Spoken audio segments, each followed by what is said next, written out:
Hello बच्चों, welcome to trending tutor. स्वागत है आपका एक बार फिर से ट्रेंडिंग ट्यूटर पे। आई होप आप सबकी तैयारी बहुत अच्छे से चल रही होगी। ठीक है, जनवरी लग चुका है। हैप्पी न्यू ईयर सबको। और इस न्यू ईयर पे ठीक है, आप सबने बहुत सारे रेजोल्यूशंस भी लिए होंगे, लेकिन सिंपल सा रेजोल्यूशन है कि मेहनत करते रहो, ठीक है, और आगे बढ़ते रहो। चलो, आज हम क्या कर रहे हैं, केमिस्ट्री की केमिकल रिएक्शंस कर रहे हैं। कौन से चैप्टर की? थर्ड चैप्टर की, मेटल्स एंड नॉन मेटल्स की। तो अभी तक आपका बहुत अच्छा रिस्पॉन्स आया है, जितने भी हमने केमिकल रिएक्शंस की पहले 2 चैप्टर की वीडियोस डाली थी उस पर। तो थैंक यू सो मच उसके लिए। जिन बच्चों ने चैनल सब्सक्राइब नहीं किया है अभी तक, तो चैनल को सब्सक्राइब कर लो, और जिन्होंने शेयर नहीं किया है वीडियोस को, वो शेयर कर लो। तो चलिए स्टार्ट करते हैं हमारी मेटल्स एंड नॉन मेटल्स की केमिकल रिएक्शंस। तो पहला है, हम मेटल्स की रिएक्शंस पढ़ने वाले हैं। मेटल्स की रिएक्शंस हम करा रहे हैं ऑक्सीजन के साथ। मेटल की रिएक्शन किसके साथ करा रहे हैं? ऑक्सीजन के साथ। तो देखो, मेटल ऑक्सीजन के साथ मिलके क्या बनाते हैं? मेटल ऑक्साइड बनाते हैं। क्या बनता है? मेटल का ऑक्साइड बनता है। और जो मेटल का ऑक्साइड होता है, वो बेसिक नेचर का भी हो सकता है, वो एम्फोटेरिक नेचर का भी हो सकता है। ठीक है, बेसिक, लेकिन ज़्यादातर जो मेटल के ऑक्साइड्स बनते हैं वो बेसिक नेचर के बनते हैं, इसलिए यहाँ पे बेसिक नेचर लिखा हुआ है। आई नो आपको पता है कि मेटल ऑक्साइड्स एम्फोटेरिक नेचर के भी होते हैं, है ना। लेकिन वो सिर्फ आपके इन सिलेबस में करंटली क्लास 10th में 2 ही मेटल हैं, एल्यूमिनियम और जिंक। ठीक है, तो इसीलिए ज़्यादातर जो मेटल्स होते हैं वो कौन सा ऑक्साइड बनाते हैं? Basic oxide. तो यहाँ पे बेसिक नेचर हमने लिखा है। जैसे सोडियम ऑक्सीजन के साथ रिएक्ट करके क्या बना रहा है? Sodium oxide. सोडियम ऑक्साइड किस नेचर का है? बेसिक नेचर का। ठीक है, और ये रिएक्शन किस पे हो जाती है? रूम टेम्परेचर पे ही हो जाती है। देखो, इस चैप्टर में जो रिएक्शंस हैं, आधे से ज़्यादा रिएक्शन आपने पहले भी पढ़ी हुई हैं, बट ये जो रिएक्शंस कराई गई हैं यहाँ पे रिएक्टिविटी सीरीज़ हमारी फॉर्म की है। कि रिएक्टिविटी सीरीज़ जो आपने चैप्टर नंबर 1 में पढ़ी थी डिस्प्लेसमेंट रिएक्शन में, वो एक्चुअली बनी कैसे, है ना। जो मेटल देखो रूम टेम्परेचर पे ही रिएक्ट कर जाए, वो बहुत ज़्यादा रिएक्टिव होता है। ठीक है, जिस मेटल को रिएक्ट कराने के लिए हमें हीट देनी पड़े, टेम्परेचर बढ़ाना पड़े, वो उससे कम रिएक्टिव होता है। ठीक है, तो ये सब पूरा का पूरा लेक्चर हमारा डिटेल में मेटल्स एंड नॉन मेटल्स का पड़ा हुआ है। तो यहाँ पे मैं सिर्फ आपकी केमिकल रिएक्शंस को ही डिस्कस करूँगा। रिएक्टिविटी सीरीज़ कैसे बनी है, ठीक है, उसको डिस्कस नहीं किया जाएगा। अगर आपने वो समझना है तो आप लेक्चर देख सकते हो। रिएक्टिविटी सीरीज़ पे भी 2 लेक्चर आए हुए हैं, मेटल्स एंड नॉन मेटल। ठीक है बेटा, तो हमारी यहाँ पे आपकी सारी की सारी मैं केमिकल रिएक्शंस लिख के लेके आया। तो सोडियम ऑक्सीजन के साथ रिएक्ट करके क्या बना रहा है? सोडियम ऑक्साइड, जो किस नेचर का है? बेसिक नेचर का है।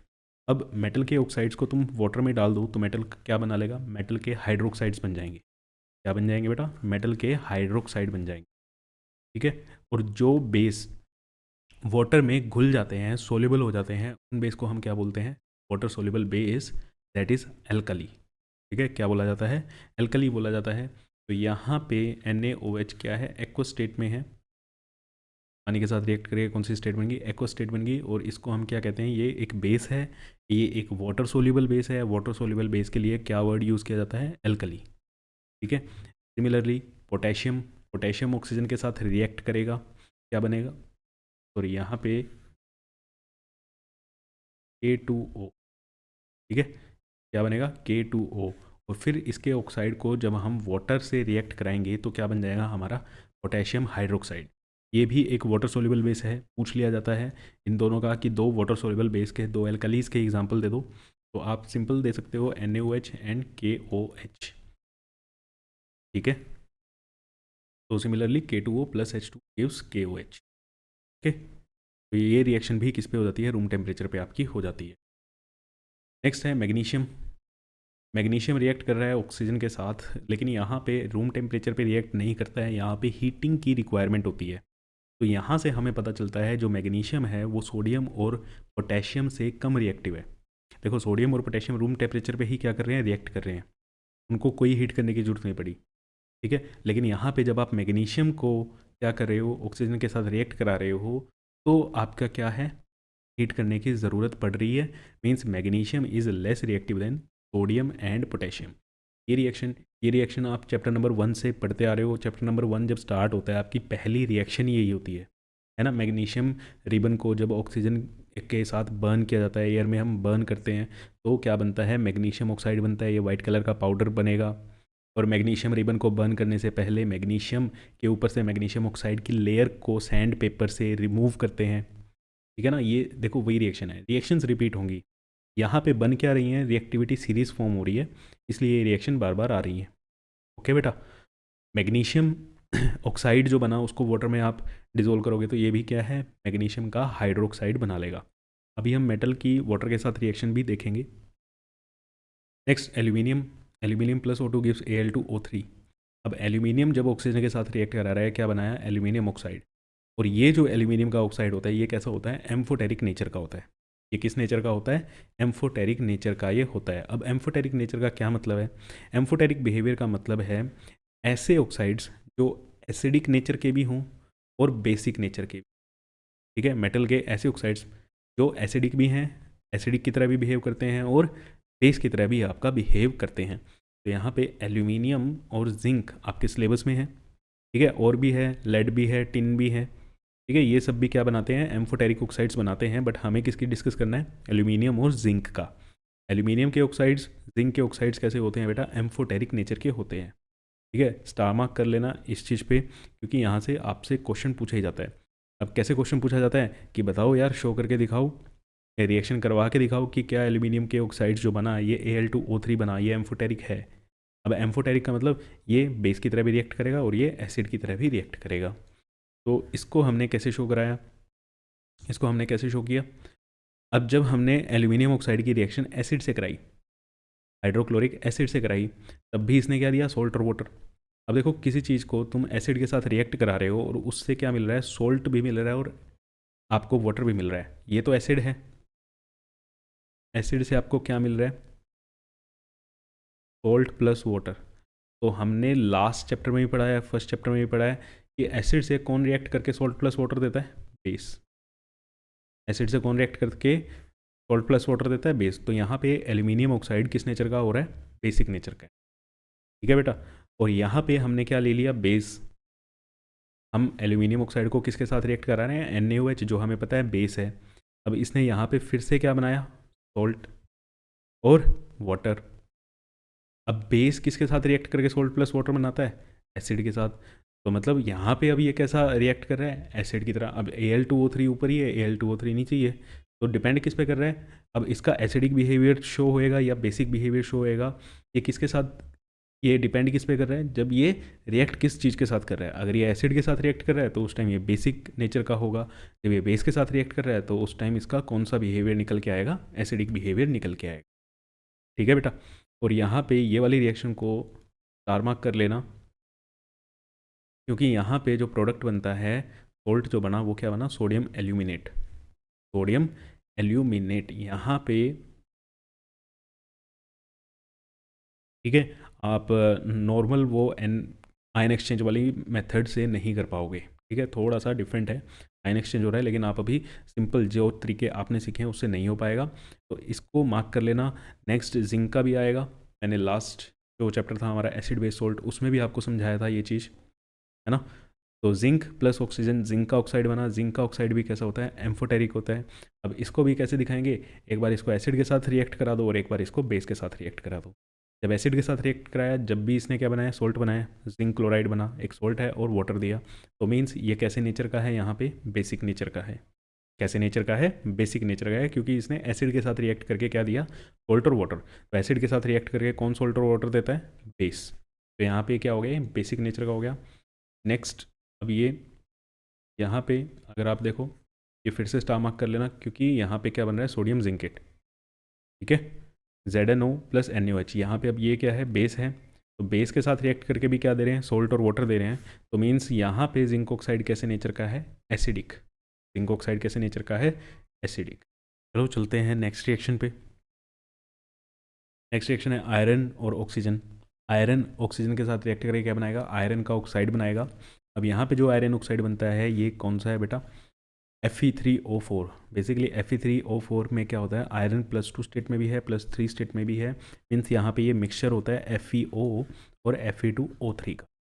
ठीक है, FeO में आयरन जो है वो +2 ऑक्सीडेशन स्टेट में है, Fe2O3 में आयरन जो है वो +3 ऑक्सीडेशन स्टेट में है। और इन दोनों को ऐड कर दो तो आपका क्या मिल जाएगा, इस चीज़ का मिक्सचर क्या होता है, ये Fe3O4। ठीक है, देखो 2 आयरन यहाँ पे हैं, 1 आयरन, तो 3 आयरन हो गए, 3 ऑक्सीजन यहाँ, 1 ऑक्सीजन यहाँ, 4 ऑक्सीजन ये हो गए, Fe3O4 आपका बन गया। ठीक है, सिमिलरली कॉपर ऑक्सीजन के साथ रिएक्ट करेगा, क्या बनेगा, कॉपर ऑक्साइड बनेगा। ये कलर आपसे इससे बहुत बार पूछे जाते हैं। कॉपर जो है रेडिश ब्राउन कलर का है, ऑक्सीजन के साथ रिएक्ट करके एक ब्लैक कलर का कंपाउंड बनाता है, तो वो कंपाउंड बताओ क्या है ना। तो CuO कॉपर ऑक्साइड किस कलर का बनता है, आपका ब्लैक कलर का ये बनता है। आई होप आप सबको समझ आ रहा है। नेक्स्ट है reaction of metals with water. Water के साथ जब हम मेटल्स को रिएक्ट कराते हैं तो क्या बनता है। अब देखो, कुछ मेटल जो ऐसे होते हैं जो ज़्यादा रिएक्टिव होते हैं, हाईली रिएक्टिव होते हैं, जो बेसिकली वो ठंडे पानी से रिएक्ट करके मेटल हाइड्रोक्साइड बना लेते हैं। जैसे सोडियम है, पोटेशियम है, ये काफ़ी हाईली रिएक्टिव मेटल्स हैं, है ना। तो ये ठंडे पानी से ही क्या कर जाएंगे, रिएक्ट कर जाएंगे, कोल्ड वाटर से ही रिएक्ट कर जाएंगे। जैसे मैग्नीशियम है, मैग्नीशियम इनसे कम रिएक्टिव है, तो मैग्नीशियम ठंडे पानी से नहीं रिएक्ट करेगा। इसके लिए आपको टेम्परेचर बढ़ाना पड़ेगा। टेम्परेचर बढ़ाओगे तो वो किस में कन्वर्ट होगा, हॉट वाटर में कन्वर्ट होगा। अब जो मैग्नीशियम से भी कम रिएक्टिव हैं वो हॉट वाटर से भी रिएक्ट नहीं करते, तो आपको और ज़्यादा टेम्परेचर बढ़ाना पड़ता है। तो कुछ मेटल क्या करते हैं, स्टीम के साथ रिएक्ट करते हैं। ठीक है, जो स्टीम के साथ रिएक्ट करते हैं तो फिर वो क्या बनाएंगे, मेटल के ऑक्साइड्स बनाते हैं और हाइड्रोजन गैस निकलती है। जो कोल्ड वाटर या हॉट वाटर से रिएक्ट करते हैं वो क्या बनाएंगे, मेटल के हाइड्रोक्साइड्स बनाते हैं। जैसे लिखा हुआ है, सब metals like aluminium, zinc, iron do not react with either cold water और हॉट वाटर। ये एल्यूमिनियम हो गया, जिंक हो गया, आयरन हो गया, ना तो ये ठंडे पानी से रिएक्ट करते, ना ही ये गर्म पानी से रिएक्ट करते। ये स्टीम से रिएक्ट करते हैं और क्या बनाते हैं, metal oxide plus hydrogen gas. जैसे पोटेशियम है, पोटेशियम हाईली रिएक्टिव है, तो इसने किससे रिएक्ट कर लिया, कोल्ड वाटर से ही रिएक्ट कर लिया। अब देखो, जब रिएक्टिविटी सीरीज पढ़ाई है तब उल्टा है। तब यहाँ से हमें भैया पता कैसे चला पोटेशियम बहुत ज़्यादा रिएक्टिव है, हमें ऐसे पता चला कि पोटेशियम ने कोल्ड वाटर से ही रिएक्ट कर लिया, इसको हीट देने की ज़रूरत ही नहीं पड़ी। और रिएक्ट भी क्या भयंकर तरीके से किया कि साथ में हीट इतनी ज़्यादा निकलती है, जो ये हाइड्रोजन गैस इवोल्व हुई, या हाइड्रोजन गैस ना आग पकड़ लेती है। इतनी हाईली एक्सोथर्मिक रिएक्शन होती है। सोडियम के केस में भी ऐसा ही होता है, सोडियम के केस में भी हीट निकलती है, लेकिन ये हीट इतनी ज़्यादा नहीं होती कि हाइड्रोजन इतने ज़्यादा भयंकर तरीके से आग पकड़ ले। स्पार्कल्स इसमें भी निकलते हैं, इसमें तो आग ही लग जाती है, ऐसा लगता है पानी के अंदर आग लगी हुई है अच्छी खासी। ठीक है, तो उस कारण से हमें पता लगा था कि पोटेशियम क्या है, बहुत ज़्यादा रिएक्टिव है। यहाँ पे हम रिएक्शन कर रहे हैं तो मैं आपको रिएक्शन के तरीके से बता रहा हूँ कि हाँ, पोटेशियम जो है वो कोल्ड वाटर के साथ रिएक्ट कर लेता है। कोल्ड वाटर के साथ रिएक्ट करता है तो क्या बना रहा है, पोटेशियम हाइड्रोक्साइड, हीट निकल रही है और रिएक्शन हाईली एक्सोथर्मिक होती है। इतनी एक्सोथर्मिक हो सकती है बेटा कि आप अगर सपोज करो आप ग्लास के किसी बाउल में अगर ये एक्सपेरिमेंट कर रहे हो, आपने थोड़ा ज़्यादा सा पोटेशियम डाल दिया, आपका बाउल भी टूट सकता है। ठीक है, कांच की टेस्ट ट्यूब भी टूट सकती है आपकी, अगर ज़्यादा पोटेशियम डल जाए, तो बहुत ज़्यादा रिएक्टिव होती है। सिमिलरली सोडियम भी क्या कर रहा है, कोल्ड वाटर के साथ रिएक्ट करके और सोडियम हाइड्रोक्साइड बना रहा है। कैल्शियम भी कोल्ड वाटर के साथ रिएक्ट करके क्या बना लेता है, कैल्शियम हाइड्रोक्साइड बना लेता है। कोल्ड वाटर के साथ रिएक्ट कर लिया, ये अच्छे खासे क्या हैं, ये तीनों ही तीनों हाईली रिएक्टिव हैं। लेकिन कौन ज़्यादा रिएक्टिव है, किससे पता चला कि अमाउंट ऑफ एनर्जी रिलीज्ड, इसमें बहुत ज़्यादा एनर्जी निकली, आग ही लग गई, इसमें स्पार्कल्स हुए, और इसमें कुछ ज़्यादा इतना खास आग वगैरह नहीं लगी, मतलब नहीं लगती, बिल्कुल भी नहीं लगती। ठीक है, उस बेसिस पे। तो अगर किसी को ये चीज़ समझनी है तो मेटल्स एंड नॉन मेटल्स के लेक्चर देख लेना, मैं ड्रॉप कर दूंगा ऊपर आई सेक्शन में, मैं लिंक डाल दूंगा। ठीक है, चलो अब मैग्नीशियम की बारी आई। तो मैग्नीशियम कोल्ड वाटर के साथ रिएक्ट नहीं करता, मीन्स मैग्नीशियम इतना ज़्यादा रिएक्टिव नहीं है। इसको टेम्परेचर देना पड़ा, पानी को गर्म कराना पड़ा, तब जाके इसने क्या किया, रिएक्ट किया और क्या बनाया, मैग्नीशियम हाइड्रोक्साइड MgOH ट्वाइस, और आपकी हाइड्रोजन गैस रिलीज हो गई। सिमिलरली मैग्नीशियम स्टीम के साथ भी रिएक्ट कर लेता है। ठीक है, और आपने टेम्परेचर बढ़ाया तो वो हॉट वाटर किस में कन्वर्ट हो गया, स्टीम में कन्वर्ट हो गया। भैया पानी है 100 डिग्री सेल्सियस से ऊपर जाओगे तो किस में कन्वर्ट हो जाएगा, गैस में कन्वर्ट हो जाएगा ना, स्टीम में। तो वो चीज़ हुई, तो उसके साथ रिएक्ट करके क्या बना रहा है ये, मैग्नीशियम ऑक्साइड। तो स्टीम के साथ रिएक्ट करते हैं तो मेटल का ऑक्साइड बनता है, वाटर के साथ रिएक्ट कर रहे हैं, चाहे हॉट हो चाहे कोल्ड हो, जब तक वो वाटर है, लिक्विड स्टेट में है, तब क्या बन रहा है, मैग्नीशियम का मतलब मेटल का हाइड्रोक्साइड। एल्यूमिनियम बहुत कम रिएक्टिव है, तो ये भी क्या करता है, स्टीम के साथ रिएक्ट करता है और क्या बनाता है, एल्यूमिनियम ऑक्साइड। अभी पढ़ लिया हमने, एल्यूमिनियम ऑक्साइड किस नेचर का होगा, एम्फोटेरिक होगा। एल्यूमिनियम ऑक्साइड किस नेचर का होगा, एम्फोटेरिक होगा। ठीक है, नेक्स्ट है जिंक। जिंक भी वाटर के साथ रिएक्ट करके क्या करेगा, जिंक ऑक्साइड बनाएगा, मतलब वाटर नहीं, स्टीम के साथ रिएक्ट करेगा और क्या बनाएगा, जिंक ऑक्साइड। ये भी क्या होगा, एम्फोटेरिक नेचर का होगा और आपकी हाइड्रोजन गैस रिलीज होगी। सिमिलरली आयरन भी स्टीम के साथ रिएक्ट करेगा तो आयरन ऑक्साइड बनेगा, Fe3O4 which is a mixture of FeO and Fe2O3। ठीक है, तो आपकी हाइड्रोजन गैस यहाँ पे भी क्या हो गई, रिलीज हो गई। तो आई होप आपको रिएक्शन सारी समझ आ रही हैं, धीरे धीरे रिएक्टिविटी सीरीज़ का भी आपको पता चल रहा है। नेक्स्ट है reaction of metals with dilute acid. अब एसिड्स के साथ रिएक्ट कैसे करते हैं मेटल? देखो, मेटल जो है वो एसिड के साथ रिएक्ट करके उसमें से हाइड्रोजन को क्या कर देता है, डिस्प्लेस कर देता है। मेटल हाइड्रोजन को क्या कर देगा, डिस्प्लेस कर देगा। जैसे metal plus dilute acid gives metal salt plus hydrogen gas आपकी रिलीज होगी। अब एसिड आप HCl ले लो या H2SO4 ले लो, दोनों के साथ करके दिखा दिया है। सोडियम HCl के साथ रिएक्ट कर रहा है, हाइड्रोक्लोरिक एसिड के साथ रिएक्ट कर रहा है, तो जो सोल्ट बनेंगे वो कौन से सोल्ट बनेंगे, क्लोराइड सोल्ट्स बनेंगे। चैप्टर नंबर 2 की जो हमारी रिएक्शंस की क्लास आई थी उसमें मैंने आपको सोल्ट्स कराया हुआ है। तो हाइड्रोक्लोरिक एसिड्स के जो सोल्ट होते हैं उन्हें क्या बोला जाता है, क्लोराइड्स बोला जाता है। तो इसने क्लोराइड बनाया। H2SO4 सल्फ्यूरिक एसिड के जो सोल्ट होते हैं उन्हें क्या बोला जाता है, सल्फेट बोला जाता है। तो यहाँ पे क्या बन गया, सोडियम सल्फेट बन गया और हाइड्रोजन गैस आपकी निकल गई। ये कौन सी रिएक्शन हो रही है, ये बेटा डिस्प्लेसमेंट रिएक्शन हो रही है। ठीक है ना, कौन सी रिएक्शन हो रही है, डिस्प्लेसमेंट रिएक्शन हो रही है। तो अब आप ये चीज़ भी समझ गए होंगे कि भैया अगर ये डिस्प्लेसमेंट रिएक्शन है तो ये सिर्फ उन्हीं मेटल्स के साथ होगी जिनकी रिएक्टिविटी हाइड्रोजन से क्या है, ज़्यादा है। इनकी रिएक्टिविटी हाइड्रोजन से क्या है, ज़्यादा है। अब ये चीज़ उस बच्चे को समझ आ रही है जो मैं बोल रहा हूँ, जिसने पहली 2 रिएक्शन वाली क्लासेस लगाई हुई हैं, है ना, और जिसने पहले अच्छे से पढ़ा हुआ है, जिसको रिएक्टिविटी सीरीज़ का थोड़ा सा अंदाज़ा है कि क्या होती है रिएक्टिविटी सीरीज़। अगर कोई बच्चा है कि लास्ट मोमेंट पे चलो बस रिएक्शन मिल रही है, तो उसको क्या पता नहीं भी समझ आ रही हो। तो अब आप इतना आइडिया आपको लग गया ना कि भैया जो मेटल है वो कौन से मेटल हाइड्रोजन को डिस्प्लेस करेंगे, जिनकी रिएक्टिविटी हाइड्रोजन से क्या है, ज़्यादा है।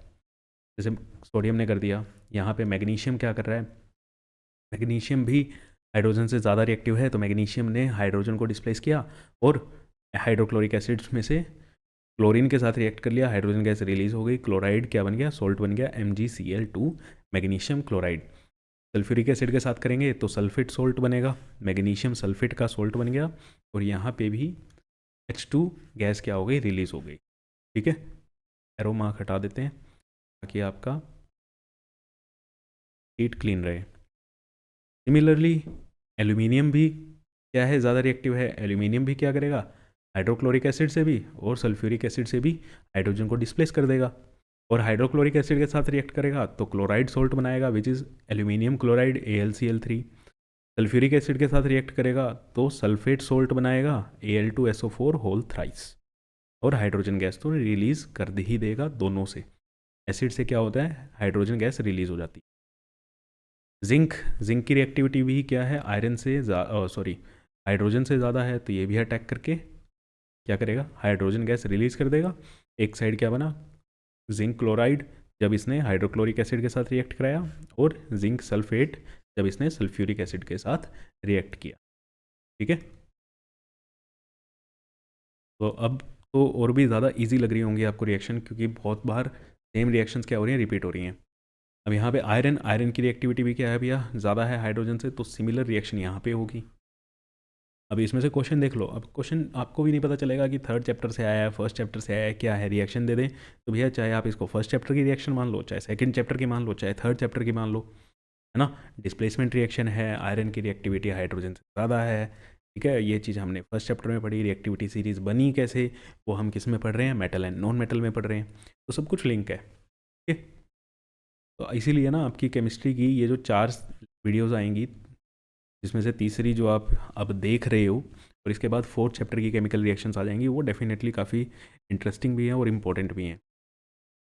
लो जी, कॉपर आ गया। अब आपको पता है कॉपर रिएक्टिविटी सीरीज़ में हाइड्रोजन से नीचे है, हाइड्रोजन से क्या है, नीचे है, तो मीन्स कॉपर की रिएक्टिविटी हाइड्रोजन से क्या है, कम है। तो यहाँ से कॉपर जब हाइड्रोजन को रिप्लेस करने जाएगा तो हाइड्रोजन ही कॉपर को भगा देगा कि भैया जा, तू इतना ताकतवर नहीं है कि मेरे को यहाँ से निकाल सके। तो जब हाइड्रोक्लोरिक एसिड के साथ रिएक्ट कराओ, सल्फ्यूरिक एसिड के साथ रिएक्ट कराओ, या किसी और एसिड के साथ रिएक्ट कराओ, तो कॉपर क्या करेगा, हाइड्रोजन को डिस्प्लेस नहीं कर पाएगा। ठीक है, तो यहाँ पे हमें कोई रिएक्शन देखने को नहीं मिलती। रीज़न मैं लिख देता हूँ, वैसे आप सब बच्चों को पता है रीज़न की स्पेलिंग गलत हो गई है, ReASON, because reactivity of copper, reactivity of copper is less than reactivity of hydrogen, reactivity of hydrogen. ठीक है, कॉपर की रिएक्टिविटी हाइड्रोजन से कम है। इतना तो मेरे को अपने बच्चों पे बहुत भरोसा है कि जो मेरे साथ जुड़े हुए हैं उनको ये रीज़न सब समझ आते हैं। चलो, लास्ट चैप्टर में जब हमने रिएक्शंस की थी एसिड बेस सॉल्ट वाले में की थी, तो हमने देखा था कि नाइट्रिक एसिड, जब हम कंसनट्रेटेड नाइट्रिक एसिड लेते हैं तो कंसनट्रेटेड नाइट्रिक एसिड क्या करता है, हाइड्रोजन जो रिलीज हुई है ना, हाइड्रोजन जो इवोल्व हुई है उसको ऑक्सीडाइज करा देता है वाटर में। तो किसमें ऑक्सीडाइज करा देता है, वाटर में। तो यहाँ पे हम जो रिएक्शन पढ़ रहे हैं वो डाइल्यूट के साथ पढ़ रहे हैं, और नाइट्रिक एसिड को बहुत ज़्यादा डाइल्यूट किया जाता है। बहुत ज़्यादा जब डाइल्यूट कर दोगे, very very diluted nitric acid is a weak oxidizing agent. ठीक है, very diluted HNO3 is a weak oxidizing agent. तो ये वीक ऑक्सीडाइजिंग एजेंट होता है, तो जो हाइड्रोजन निकली है उसको ये वाटर में कन्वर्ट नहीं कर पाएगा। ठीक है, तो यहाँ पे इसकी जो रिएक्शन है स्पेसिफिकली मैग्नीशियम और मैग्नीज के साथ आपके सिलेबस में दी गई है। मैग्नीशियम के साथ रिएक्ट कराएगा तो मैग्नीशियम का नाइट्रेट बना लेगा। ठीक है, सॉल्ट में हमने पढ़ा है जो नाइट्रिक एसिड के सॉल्ट होते हैं उसको क्या बोलते हैं, नाइट्रेट्स बोलते हैं। तो मैग्नीशियम का क्या बन गया, नाइट्रेट सॉल्ट बन गया MgNO3 होल्ट वाइज। यहाँ पे मैग्नीज का क्या बन जाएगा, नाइट्रेट सॉल्ट बन जाएगा। ठीक है, तो अब वो सॉल्ट वाला जो आपने टेबल देखी होगी उससे आपको ध्यान आ रहा है, अब ये सारी चीज़ें आपके लिए बहुत ईजी होगी। और दोनों के केस में क्या निकल गया है बेटा, हाइड्रोजन गैस निकल गई है। क्यों, यहाँ पे जो हमने HNO3 यूज़ किया है वो बहुत ज़्यादा ही डाइल्यूटेड फॉर्म में है। ठीक है, वेरी डाइल्यूटेड है, और इस कारण से वो इस लायक नहीं है कि वो हाइड्रोजन जो निकली है उसको ऑक्सीडाइज कर दे वाटर में। तो किस में ऑक्सीडाइज कर दे, वाटर के अंदर ऑक्सीडाइज कर दे। ठीक है, तो रिएक्शंस हो गई है डाइल्यूटेड एसिड्स के साथ भी। नेक्स्ट है सॉल्ट सॉल्यूशन के साथ। सॉल्ट सॉल्यूशन, मान लो कोई सॉल्ट सॉल्यूशन है मेटल बी का, उसमें अगर आप मेटल ए डाल देते हो तो मेटल ए मेटल बी को क्या कर देगा, डिस्प्लेस करके क्या बना लेगा, सॉल्ट सॉल्यूशन। मेटल ए का सॉल्ट सॉल्यूशन मिल जाएगा और मेटल बी अलग हो जाएगा। तो बेसिकली ये भी क्या हो रहा है, एक डिस्प्लेसमेंट रिएक्शन है। इसमें एक ज़्यादा रिएक्टिव मेटल कम रिएक्टिव मेटल को क्या कर देगा, डिस्प्लेस कर देगा। ठीक है, ज़्यादा रिएक्टिव मेटल कम रिएक्टिव मेटल को क्या करेगा, इसमें डिस्प्लेस करेगा। तो जैसे copper sulphate plus zinc, copper sulphate solution में जब आपने जिंक को डाला तो जिंक ने क्या किया, जिंक ने कॉपर को डिस्प्लेस कर दिया, because zinc is more reactive than copper. Zinc is more reactive than copper. अगर आप यही चीज़ उल्टा कर देते हैं, ZnSO4 में जिंक सल्फेट में कॉपर डाल देते तो आपको कोई रिएक्शन देखने को ही नहीं मिलती, क्योंकि कॉपर जिंक को डिस्प्लेस ही नहीं कर पाएगा। कॉपर की रिएक्टिविटी जिंक से क्या है, कम है। तो ये रिएक्शन भी कौन देंगे, यहाँ पे जो रिएक्शन कौन दे पाएगा, जब जो आपने मेटल डाला है, जो मेटल बी है वो मेटल ए से क्या हो, मेटल ए के सोल्ट से ज़्यादा रिएक्टिव हो। ठीक है, जैसे आयरन, आयरन भी कॉपर से ज़्यादा रिएक्टिव है, तो आयरन ने भी क्या किया, कॉपर को डिस्प्लेस कर दिया और आयरन सल्फेट बन गया कॉपर। अच्छा, इसका मेरे को कलर बता दो। तो बहुत बार मैंने पूछ लिया, कलर पे बहुत ध्यान देने के लिए कह रहा हूँ, कभी कलर बता दो। ठीक है, कमेंट करके मेरे को कलर बता दो। पिछली वीडियोस अगर आपने देखी हैं तो उसमें आपको पता भी होगा, और इस चीज़ पे मैंने बहुत बार एम्फेसाइज भी किया हुआ है, क्योंकि कई बार एक्स और वाई वाले जो क्वेश्चन आते हैं उसमें कलर से ही आपको क्या मिलती है, हिंट मिलती है, या डायरेक्टली वो कलर भी पूछ लेते हैं, है ना। चलो, नेक्स्ट है, जब आपने रिएक्शन कराई सिल्वर नाइट्रेट की कॉपर से। अब सिल्वर कम रिएक्टिव है, कॉपर ज़्यादा रिएक्टिव है, सिल्वर से तो ज़्यादा रिएक्टिव होता है कॉपर। तो इसने कॉपर को क्या, कॉपर ने क्या करा, सिल्वर को हटा दिया यहाँ से, और कॉपर नाइट्रेट क्या बन गया, सॉल्यूशन आपका बन गया। सिल्वर आपका क्या हो गया, अलग हो गया यहाँ। क्लियर। तो ये वही रिएक्शन है, डिस्प्लेसमेंट रिएक्शन, जो आपने चैप्टर नंबर 1 में पढ़ी हुई है। नेक्स्ट है मेटल की क्लोरीन के साथ जब हम रिएक्शन कराते हैं तो बेटा क्या बनते हैं, क्लोराइड्स बनते हैं, मेटल के क्लोराइड। और मेटल के क्लोराइड कैसे नेचर के होते हैं, आयनिक नेचर के। मेटल के क्लोराइड्स कैसे नेचर के होते हैं, आयनिक नेचर के। देखो मेटल है, ये नॉन मेटल है, मेटल नॉन मेटल मिलकर कौन सा कंपाउंड बनाते हैं, आयनिक कंपाउंड बनाते हैं। तो इसीलिए इसको यहाँ पे क्या लिख दिया गया है, आयनिक क्लोराइड्स बने। क्योंकि जब इसको पानी में आप डिज़ोल्व कराओगे तो ये किस में ब्रेक हो जाएगा, Na+ और Cl- में ब्रेक हो जाएगा, है ना। सोडियम आयन निकल जाएंगे और क्लोरीन आयन निकल जाएंगे। तो यहाँ पे ये कैसा है, एक आयनिक कंपाउंड है। क्या है ये, आयनिक कंपाउंड है, तो इसीलिए इसको आयनिक क्लोराइड्स बोला जा रहा है। यहाँ पे सोडियम क्लोरीन के साथ मिलके सोडियम क्लोराइड बना लेगा, कैल्शियम सोडियम के साथ मिलके कैल्शियम क्लोराइड बना लेगा। यहाँ से भी आप देखोगे तो Ca2+ और 2Cl-, के 2 मॉलिक्यूल आपको मिलेंगे। ठीक है, 2 आयन आपको मिलेंगे, क्योंकि चार्ज बैलेंस तभी होगा। ठीक है, तो एक CaCl2 तोड़ोगे तो एक Ca2+ मिलेगा और 2 Cl- आपको मिल जाएंगे। Reaction of metals with hydrogen, hydrogen के साथ रिएक्ट करेंगे तो क्या बनाएंगे, हाइड्राइड्स बनाएंगे। हाइड्रोजन के साथ रिएक्ट करेंगे, हाइड्राइड बनाएंगे। लेकिन सारे के सारे मेटल हाइड्रोजन के साथ रिएक्ट नहीं करते, सिर्फ कुछ ही मेटल जो हैं जो हाईली रिएक्टिव होते हैं वही हाइड्रोजन के साथ रिएक्ट करके हाइड्राइड बनाते हैं, जैसे सोडियम, पोटेशियम, कैल्शियम, मैग्नीशियम। ठीक है, यही आपको क्या करेंगे, मेटल के हाइड्राइड बनाएंगे। और भी बना सकते हैं लेकिन वो आपके सिलेबस में नहीं है और उनके लिए कंडीशंस भी काफ़ी ज़्यादा डिफरेंट होती हैं। ठीक है, एक्सट्रीम कंडीशंस पे जाके हम बात करते हैं, कैटलिस्ट वेटलिस्ट भी डालना पड़ता है। तो सोडियम हाइड्रोजन मिलके क्या बनाया, सोडियम हाइड्राइड। सोडियम और हाइड्रोजन ने मिलकर क्या बनाया, सोडियम हाइड्राइड। कैल्शियम और हाइड्रोजन ने मिलकर क्या बनाया, कैल्शियम हाइड्राइड। ठीक है, तो इनको क्या बोला जाता है, हाइड्राइड्स। इन्हें हम क्या बोलते हैं, हाइड्राइड। नेक्स्ट, नॉन मेटल्स की अब बारी आ गई है। नॉन मेटल में ज़्यादा रिएक्शन नहीं है। नॉन मेटल ऑक्सीजन के साथ रिएक्ट करते हैं। कैसे ऑक्साइड बनाएंगे, देखो ऑक्सीजन के साथ रिएक्ट कर रहे हैं, ऑक्साइड्स बन रहे हैं। अब जो नॉन मेटल के ऑक्साइड्स होते हैं या तो वो एसिडिक होंगे या फिर वो कैसे होंगे, न्यूट्रल होंगे। ठीक है, तो यहाँ पे भी लिख दें, नॉन मेटल ऑक्साइड्स जो होते हैं वो कितने तरीके के होते हैं, वो दो तरीके के होते हैं। या तो वो कैसे होंगे, एसिडिक नेचर के होंगे या फिर वो न्यूट्रल होंगे। ठीक है, अब देखो नॉन मेटल रिएक्ट कर रहा है, ऑक्सीजन भी क्या है, नॉन मेटल है। नॉन मेटल से जब रिएक्ट करते हैं तो वो कौन सा बॉन्ड बनाते हैं, कोवलेंट बॉन्ड बनाते हैं, जो आपने चैप्टर नंबर 4 में पढ़ा है। ठीक है, जो किससे बनता है, शेयरिंग ऑफ इलेक्ट्रॉन्स। किससे बनता है, शेयरिंग ऑफ इलेक्ट्रॉन से। मेटल और नॉन मेटल मिलके कौन सा बॉन्ड बनाते हैं, आयनिक बॉन्ड बनाते हैं। Because metal have the tendency to lose electron, है ना। मेटल बहुत जल्दी इलेक्ट्रॉन को लूज कर देते हैं और नॉन मेटल की टेंडेंसी क्या होती है, इलेक्ट्रॉन को गेन करने की। अब यहाँ पे दोनों ही नॉन मेटल हैं तो नॉन मेटल इलेक्ट्रॉन दे तो नहीं सकते। ठीक है, तो ये क्या करते हैं, इलेक्ट्रॉन की शेयरिंग करते हैं। शेयरिंग करके कोवलेंट बॉन्ड्स बनाते हैं और इनके जो ऑक्साइड्स होंगे कोवलेंट नेचर के होंगे। और नॉन मेटल के ऑक्साइड या तो एसिडिक होंगे या बेटा कैसे होंगे, न्यूट्रल होंगे। जैसे कार्बन है, कार्बन नॉन मेटल है, ऑक्सीजन नॉन मेटल है। कार्बन ने ऑक्सीजन के साथ रिएक्ट करके क्या बनाया, कार्बन डाइऑक्साइड।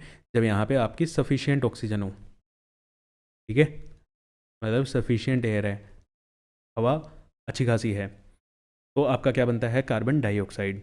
और जो किस नेचर का होगा, एसिडिक नेचर का होगा। ठीक है, और अगर आप उस एसिडिक नेचर वाले कार्बन डाइऑक्साइड को वाटर में डिजोल्व करा देते हो तो आपका एक एसिड तैयार हो जाता है, जो कौन सा होता है, कार्बोनिक एसिड। कौन सा होता है, कार्बोनिक एसिड। तो देखो आपको पता है कि जो आपकी कोल्ड ड्रिंक की बोटल्स होती हैं उनको फ्लश किया जाता है कार्बन डाइऑक्साइड गैस से, है ना।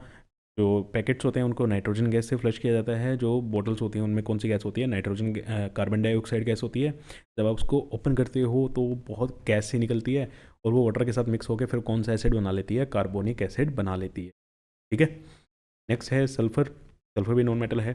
ठीक है, सल्फर ऑक्सीजन के साथ रिएक्ट करेगा। सल्फर डाइऑक्साइड ये भी किस नेचर का होता है, एसिडिक नेचर का होता है। अब इसको भी जब आप वाटर में डिजोल्व कराओगे तो आपको यहाँ पे ध्यान रखना, यहाँ पे सल्फ्यूरिक एसिड नहीं है, ये सल्फ्यूरस एसिड है।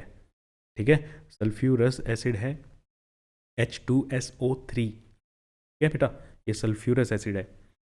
अगर कार्बन को आपने एयर के साथ रिएक्ट कराया और वहाँ पे इनसफिशियंट एयर है, ठीक है ना, इनसफिशियंट एयर है, तो वहाँ पे क्या बन जाता है, कार्बन मोनोऑक्साइड। कौन सी गैस बन जाती है, कार्बन मोनोऑक्साइड। और ये जो कार्बन मोनोऑक्साइड गैस बनी है, ये जो ऑक्साइड बना है, ये किस नेचर का होता है, ये न्यूट्रल नेचर का होता है।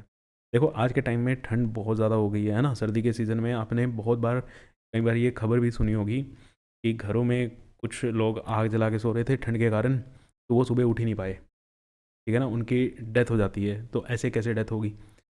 अब बंद कमरे में अगर आप, ठीक है, कार्बन जलाते हो या कोल जलाते हो, बेसिकली है तो कार्बन ही, कोल भी। तो कार्बन एक टाइम पे तो क्या होगा, रूम में सफिशिएंट ऑक्सीजन है, वो अच्छे खासे से जल के कार्बन डाइऑक्साइड बनाएगा, कोई दिक्कत नहीं है। फिर आपने रूम में बंद कर रखा है, वेंटिलेशन है नहीं, ऑक्सीजन की सप्लाई बाहर से कहीं हो नहीं रही है, रूम वाली ऑक्सीजन धीरे धीरे क्या होती जा रही है, कंज्यूम होती जा रही है ना। तो क्योंकि आप भी क्या कर रहे हो, एयर से क्या कर रहे हो, ऑक्सीजन इनटेक कर रहे हो और कार्बन डाइऑक्साइड रिलीज़ कर रहे हो। और जो कोल बर्न हो रहा है वो भी क्या कर रहा है, कार्बन डाइऑक्साइड रिलीज़ कर रहा है ऑक्सीजन से जल के। तो ऑक्सीजन कम होती जा रही है। ऑक्सीजन कम होगी तो धीरे धीरे वो कार्बन डाइऑक्साइड की जगह कौन सी गैस बन जाएगी, कार्बन मोनोऑक्साइड बन जाएगी। और कार्बन मोनोऑक्साइड एक पॉइजनस गैस है। कार्बन मोनोऑक्साइड क्या है, एक हाईली पॉइजनस गैस होती है। आपने वो जो ब्लड वाला पार्ट जो बायोलॉजी का है उसमें आपने पढ़ा भी होगा कि हमारे ब्लड में सबसे ज़्यादा तेज़ी से कौन सी गैस घुलती है, कार्बन मोनोऑक्साइड घुल जाती है। इवन ऑक्सीजन से भी ज़्यादा तेज़ी से कौन सी गैस घुलती है, कार्बन मोनोऑक्साइड घुलती है। और कार्बन मोनोऑक्साइड ब्लड में घुल के क्या बनाती है, ठीक है, एक पॉइजनस सब्सटेंस बनती है जिससे आपकी डेथ हो जाती है। ठीक है, तो ऐसा नहीं होता कि कई बार आपने देखा हो घरों में आग लग जाती है, मूवीज़ वगैरह में देखा होगा, वुडन हाउसेज होते हैं उसमें आग लग जाती है, तो चोकिंग के कारण क्या हो जाता है, डेथ होती है। चोकिंग के कारण डेथ नहीं होती, वो वहाँ पे कार्बन मोनोऑक्साइड रिलीज होती है जो ब्लड में बहुत जल्दी घुल जाती है और उसके कारण एक पॉइजनस सब्सटेंस बन जाता है हमारी बॉडी में, जिसके कारण हमारी डेथ हो जाती है। ठीक है, ये स्टोरी होती है। तो इसीलिए कभी भी बंद कमरे के अंदर आप कोई अंगीठी वगैरह ना जलाओ। ये आजकल ठंड भी बहुत ज़्यादा हो गई है, तो ये अंगीठी वाला स्टंट मत करना। और आपके अगर आसपास भी कोई कर रहा है तो उसको भी बोल देना, अगर आप जलाने की ज़रूरत भी है ना, तो भैया वेंटिलेशन आपके रूम में होना चाहिए, प्रॉपर ऑक्सीजन की सप्लाई होनी चाहिए। ठीक है, नेक्स्ट है reaction of non metals with salt solution. Non metals की सोल्ट सॉल्यूशन के साथ रिएक्ट करा रहे हो, देखो NaPr, यहाँ पे ये भी क्या है, नॉन मेटल है। ये क्लोरीन क्या करेगा, क्लोरीन ब्रोमीन से ज़्यादा रिएक्टिव होता है, तो क्लोरीन ब्रोमीन को क्या कर देगा, डिस्प्लेस कर देगा। बेसिकली ये भी क्या है, नॉन मेटल डिस्प्लेसमेंट रिएक्शन है। जो चैप्टर नंबर 1 में डिस्प्लेसमेंट रिएक्शन दो तरह की पड़ी है ना, metal non metal displacement reaction, metal metal displacement reaction. और ये क्या है, नॉन मेटल डिस्प्लेसमेंट रिएक्शन है। यहाँ पे क्लोरीन की रिएक्टिविटी ब्रोमीन से क्या होती है, ज़्यादा होती है, तो क्लोरीन ब्रोमीन को क्या कर देगा, डिस्प्लेस करा देगा। तो क्या बन गया, NaCl और ब्रोमीन गैस। ये ब्रोमीन गैस का कलर बता सकते हो आप, फर्स्ट चैप्टर में भी है। ठीक है, कमेंट करके बताना। अगर कमेंट नहीं भी कर रहे हो बेटा, तो एक बार अपने आप से तो पूछ लो क्या मैं बता भी पा रहा हूँ या नहीं बता पा रहा, ताकि आपकी प्रिपरेशन का आपको पता चल जाएगा। पेपर आप नहीं देना है, क्यों भाई। नेक्स्ट है reaction of metals with chlorine. ये ग्लो कर रहा है, आई डोंट नो वाई। तो reaction of non metals with chlorine, chlorine के साथ जब हम नॉन मेटल्स की रिएक्ट कराते हैं तो क्या बन जाएगा, जैसे हाइड्रोजन का क्लोरीन के साथ रिएक्ट कराया, HCl gas, hydrogen chloride gas, तो फिर आप वाटर से पास करा दोगे तो आपका क्या मिल जाएगा, हाइड्रोक्लोरिक एसिड बन जाएगा। फॉस्फोरस नॉन मेटल है, क्लोरीन के साथ रिएक्ट कराया तो phosphorus try chloride, phosphorus try chloride, ये आपका क्या हुआ, फॉर्म हुआ। ठीक है, हाइड्रोजन के साथ रिएक्ट कराओगे तो क्या बन जाएगा भैया, हाइड्रोजन के साथ भी ज़्यादा मेटल्स नहीं करते, तो सल्फर हाइड्रोजन के साथ रिएक्ट करके क्या बना रहा है, hydrogen sulphide. Nitrogen non metal है, नाइट्रोजन हाइड्रोजन के साथ रिएक्ट करके क्या बना रहा है, अमोनिया। और ये जो हाइड्राइड्स होते हैं नॉन मेटल के, या तो ये आपको लिक्विड मिलेंगे या फिर आपको ये क्या मिलेंगे, गैसीय स्टेट में मिलेंगे। ठीक है, जो नॉन मेटल के हाइड्राइड्स होते हैं। और नॉन मेटल की जैसे वाटर के साथ हमने मेटल्स की वाटर के साथ रिएक्शन कराई, ये सब कराया, डाइल्यूट एसिड के साथ रिएक्शन कराई, तो नॉन मेटल जो होते हैं वो वाटर के साथ रिएक्शन नहीं देते। ठीक है, ना ही गर्म पानी के साथ देते, ना ही ठंडे पानी के साथ देते, ना ही स्टीम के साथ देते। और नॉन मेटल ना ही डाइल्यूट एसिड के साथ रिएक्ट करके हाइड्रोजन गैस निकाल पाते, कि नॉन मेटल्स की रिएक्टिविटी हाइड्रोजन से क्या है, कम है। ठीक है, तो ये रीज़न है, नॉन मेटल की वाटर के साथ कोई रिएक्शन नहीं है, नॉन मेटल की डाइल्यूट एसिड्स के साथ कोई रिएक्शन नहीं है। तो यहाँ पे आपकी रिएक्शंस वाला पार्ट खत्म हो गया है। और जो रिएक्शंस बची हुई हैं बेटा वो मेटलर्जी की हैं। कौन सा है, मेटलर्जी है, और वो सेम रिएक्शन है, कोई डिस्प्लेसमेंट रिएक्शन है, ठीक है, कोई डबल डिस्प्लेसमेंट रिएक्शन है। ज़्यादातर उसमें आपको डिस्प्लेसमेंट रिएक्शन देखने को मिलेगी, जो हम पहले कर भी चुके हैं। ठीक है, फिर भी अगर किसी को करना है तो मेटलर्जी के 2 पार्ट आए हुए हैं, वो हमारे डिटेल लेक्चर में पड़े हुए हैं, बहुत इंटरेस्टिंग है और बहुत मज़े से भी करा है, पूरी मेटलर्जी वहाँ पे समझाई हुई है। ठीक है, तो मेटल एंड नॉन मेटल की ये रिएक्शंस आपकी कंप्लीट होगी। एक लास्ट चैप्टर रह गया आपका, कार्बन एंड इट्स कंपाउंड, वो भी संडे तक आपका अपलोड हो जाएगा। ठीक है, वो भी आपका क्या हो जाएगा, अपलोड हो जाएगा, तो आपकी केमिस्ट्री की सारी रिएक्शंस कवर हो जाएंगी। ठीक के लिए भाई ऑल द बेस्ट आप सबको, और मिलते हैं आपसे नेक्स्ट लेक्चर में। आपके पेपर आ गए, अब 1 महीना रह गया जनवरी का, तो चैनल को शेयर कर दो, सब्सक्राइब कर दो, और जो बच्चे आगे नॉन मेडिकल लेना चाहते हैं वो तो इस चैनल के साथ अपना जुड़े ही रहना, आगे भी आपको ऐसे ही फ्री कंटेंट मिलता रहेगा। चलो मिलते हैं आपसे नेक्स्ट क्लास में, थैंक यू सो मच।